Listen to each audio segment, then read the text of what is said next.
General Zia said, I am a senior officer, I cannot be involved in such things.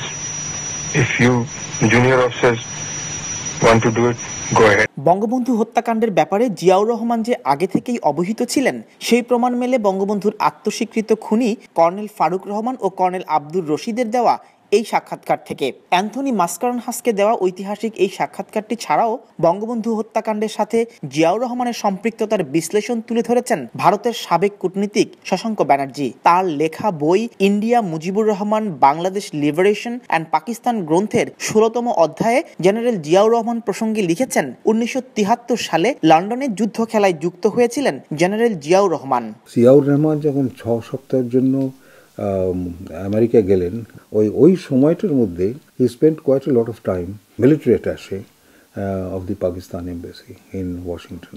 Ziaur Rahman was trained in the military academy in Abbottabad. আর ওখানকার যে military attaché ছিল সেও he was also trained by the military academy in Abbottabad. ওদের সঙ্গে খুব ভালো বন্ধুত্ব হলো। কিন্তু ওয়াশিংটনে বসে পাকিস্তানি মিলিটারি অ্যাটাশে ও সিআইএ এর সাথে জিয়াউর রহমানের কি কথা হয়েছে, আর সেখানে যে বঙ্গবন্ধু হত্যার প্লট তৈরি হয়েছিল সেই সিদ্ধান্তে কেমন করে পৌঁছালেন জানতে চাইলে শশাঙ্ক ব্যানার্জি। ইন্ডিয়াতে ভীষণ রিউমার চলছিল যে there may be a good chance of Mujib being targeted for assassination by two organizations, একটা হলো সিআইএ আর একটা হলো আইএসআই। আর আপনি দুজনকার সঙ্গেই যোগাযোগ করে এলেন, and therefore মনে হয় যে they must have approached you to do a big bang operation against the Bangladesh leader, and he was responsible for the fragmentation of Pakistan.